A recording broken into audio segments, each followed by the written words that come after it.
Hi, I'm Tamsin Silver, and I'm one of the authors with Falstaff Books, and you have found an episode of me reading parts of my books to you. And I have absolutely no idea what episode number this is, but welcome to joining us here. Today, for Tamsin Silver's reading series, I am going to read you a section from Mark the Necromancer. This is, by the way, the newer cover. If you have the book when it first came out, then you have a limited edition cover. I am going to be reading to you the opening of it. So, and here's why. So when I got back from Con Carolinas one year, I was on the subway in New York and I was reading a book on writing, and somehow this character just popped into my head. And she was funny and she was witty, and she was a rich kid from Connecticut who literally was going to lose everything and had to figure her own shit out. And I was fascinated to figure out why she'd lost everything and what was going on with her. And so I thought, oh, this will just be I'll write a comedic short story. Those of you who know me are already laughing because I don't write many short stories because I'm very long-winded and my books tend to be long. And so what's funny is Mark the Necromancer is a 120,000 word book, and this book was meant to be a short story. So you can see the problem. And so one of the things about it that's interesting is I had just gotten a new puppy, and I didn't really have the ability to write from home. And so I was writing while on the train or in line places when I was waiting at doctor's offices or anything like that. So I started writing this, and I would send some of it to my cousin Carmen, and she would love it. So it would encourage me to write more, and thus this book now exists. So the first section from it today that I'm going to read to you is actually the opening of it. I'm going to read, it would be page 6, which is actually chapter 1. In this one, I called them parts instead. No, I don't know why. So anyway, Mark the Necromancer, part 1, page 6. Here we go. As the blood drained from my body, I wondered the oddest thing. Did I leave my flat iron on? Don't judge, it's a legitimate concern. If I burned down my apartment, how would my grieving friends divvy up all of my clothes? I mean, how would my parents have anything to remember me by? If I survived this, whatever this was, would I have a home to go back to? Soon I didn't care about those things, though. As the man's teeth sunk deeper into my neck, all I could hear was the pounding of my heart. My thoughts tunneled to a single focus, keeping my heart pumping. On that thought, a war cry ripped through the night air, and he let go. I began to fall. Slowly I went down, like the crooning voice of Sinatra, until I landed on my back with a splat in a puddle. Staring up at the sky as the world cried down on my face, I noted movement above me that appeared so fast it was a blur. All I knew was that someone leapt upon my attacker, and as they fought, I attempted to cry out to no avail.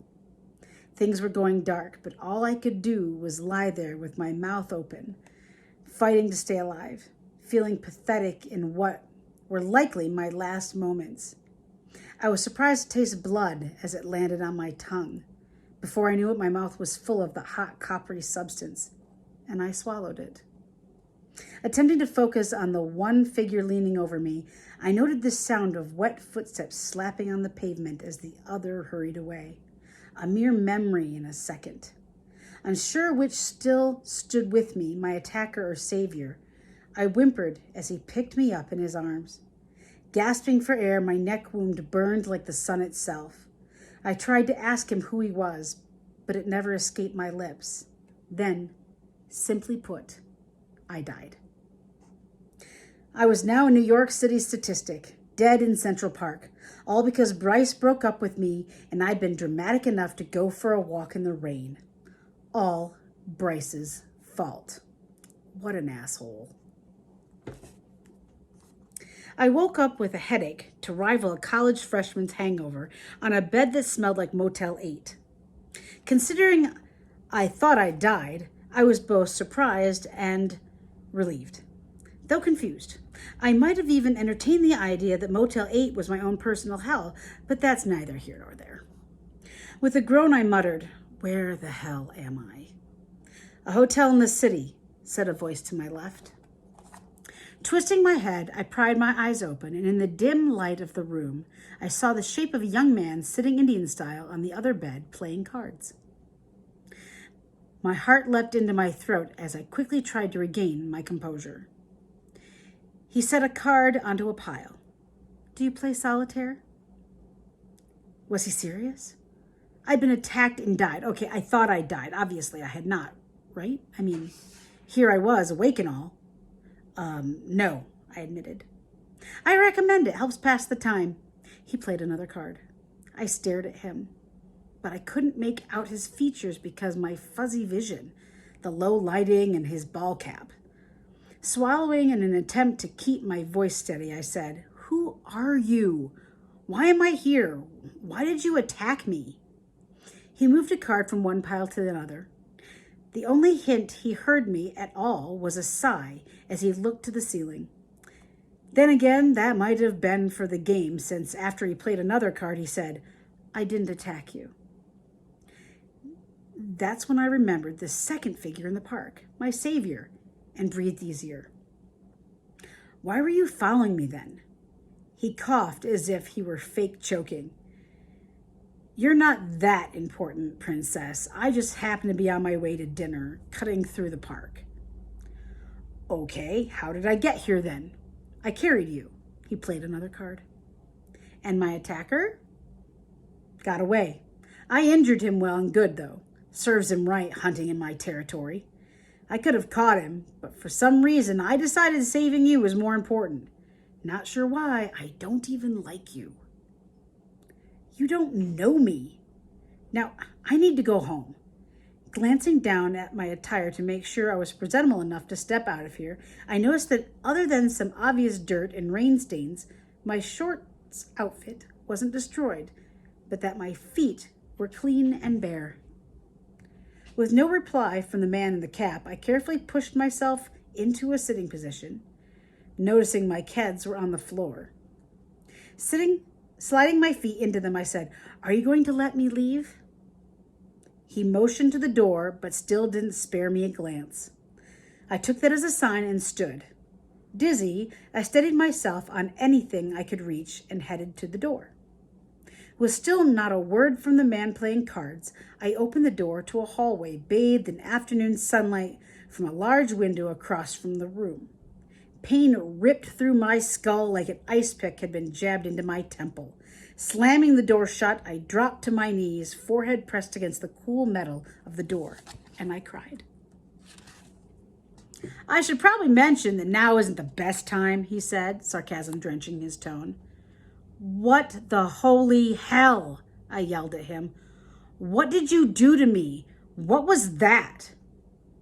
Why can I never win this game? I mean, seriously, you'd think in 10 years I'd have won at least once. I looked at him, eyes squinted in pain as I rubbed my forehead. "Hey, asshat, I don't care about your damn cards.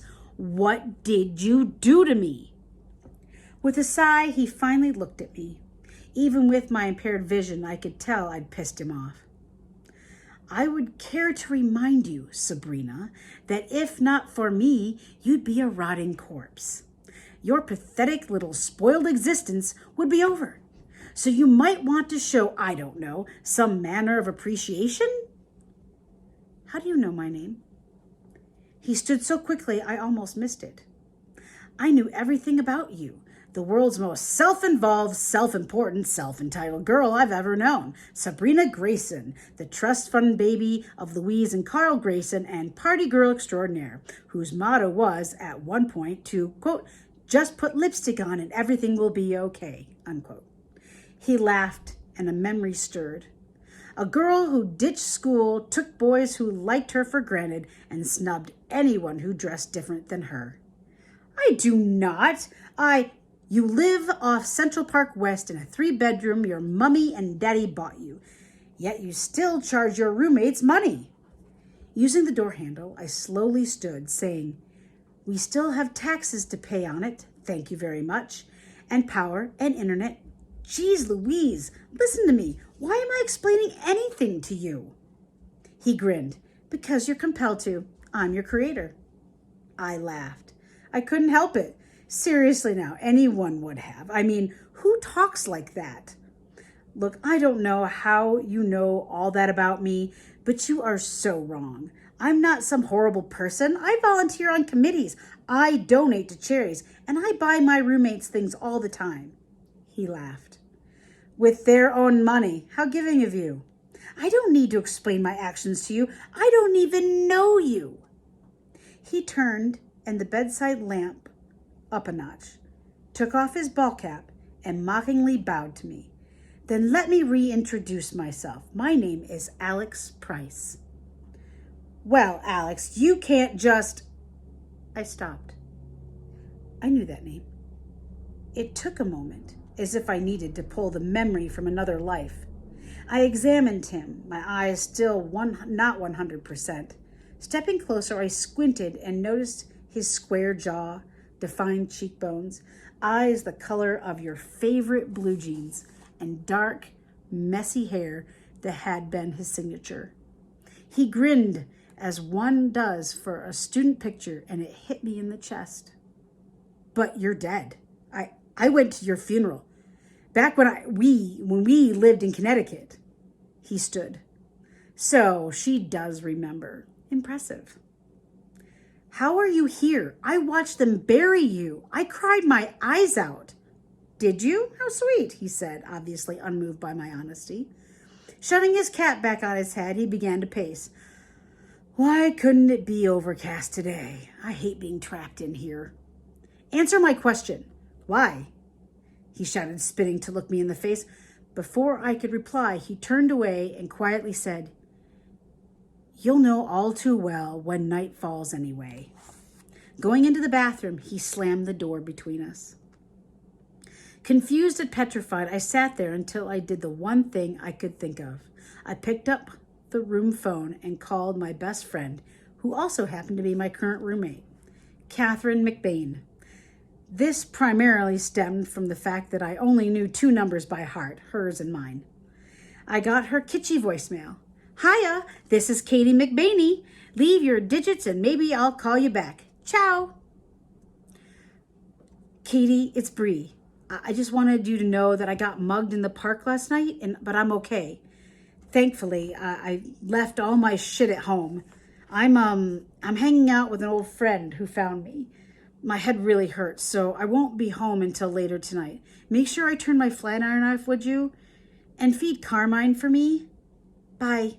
Oh, and if Bryce comes over, tell him to go to hell. I hung up and eased onto the bed. I had 2 options, cry or try. I chose the latter. I went to school with your sister, I yelled out. At first, nothing happened. Then the door opened, and he leaned against the frame. Oh, I know. We were next-door neighbors, Sabrina. You went to school with me, too. If you say so. See? It's that attitude right there. You said the same thing that night. It's why never mind. What are you talking about? Seriously? You don't remember our last fight? You mean other than right now? He gave me a bland stare. Your prom's after party at the Westville's place, ring any bells? I thought a moment and couldn't remember seeing Alex there. The party, yes. You being there? No. So you've what, just etch-a-sketched it right out of there, have ya? Angry now and not sure as to why, I yelled, Why would you have been at my prom's after party anyway? He paused, then threw his hands in the air and said, Sure, let's enlighten Little Miss Forgetful. Why not? He walked across the room, fresh anger giving him purpose. I was there to pick up my sister, whose date had gotten drunk and left her high and dry. I ran into you in the driveway, and when you went out of your way to ignore me, I finally got the balls to ask you what I'd done to deserve 5 months of the silent treatment. He leaned back, resting his backside on the dresser across from me, palms pressed into the top, fingers tapping. Do you know what you said? That you had no idea what I was talking about, that I was delusional, and then you asked if I should be driving if I was under the influence. Something in my mind struck like a match, and a memory stirred, faint but present. That was you? I remember having a fight with someone in the driveway, but I didn't recall who. Wait, did my date hit you? That was the one thing you remember? Really? He pulled off his baseball cap and tossed it across the room. Unbelievable. You know what? I promised myself I'd never have this us talk again, and I'm not going to. Forget about it. What's past is past. Let's just move on. He walked over to his bed and fell face first onto it.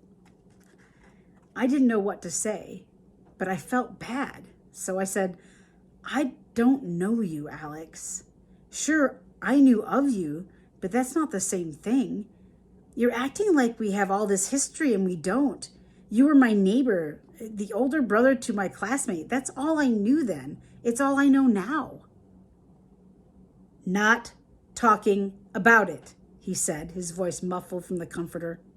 Awkward silence filled the air, so I said, How is your sister? After a moment, he rolled onto his side and said, Jenny is a marine biologist. Happily married, 2 kids, white picket fence, the works. Happy to hear that, I said, not meaning it. No, you're not. He rolled onto his back. I'm not happy for her either, being as I can't visit her and all. He paused. Who's Carmine? Who? Oh, he's my beta fish. You know, a Siamese fighting fish. Never mind. Don't change the subject. Why don't you just tell her you're not dead? It's as simple as that. He turned his head to look at me, a tiny smile on his face. Ah, but I am. And you are too. So what do you think about that, Miss Grayson? And that is where we'll stop on that section. I do believe, if I'm not mistaken, that whole portion is what I wrote the first time I sat down to write it. It might have actually just been the section where it ended with Bryce is an asshole, and then I came back. But I know the first day was that portion, and I was like, oh, I kind of like this. I like the banter of these two. I'll be interested to see what happens. I was curious on what had happened between them, and so I kept writing until I found out. So I hope that it was something you enjoyed. The book is full of really funny moments. It's probably my one definite foray into a comedy piece. I mean, there's some stuff in here that's scary, and there's a full story here, a mystery as well. In fact, the idea is I'd like to do more of these, and there are people who loved this book so much that they're like, when is the next one out? I don't know, and I'm so sorry. I've signed contracts for other novels, and so, and I have a day job, so sadly this is not going to be done as soon as we all hoped. But I was hoping to eventually do these as a kind of like a series of crime fighting novels, and you'll know more about why I say that if you decide to watch the next portion I read. So hopefully you'll come back and you'll hear me read more from Mark the Necromancer. This has been Tamsin Silver. You can find me at tamsinsilver.com. Thanks for joining me. Take care.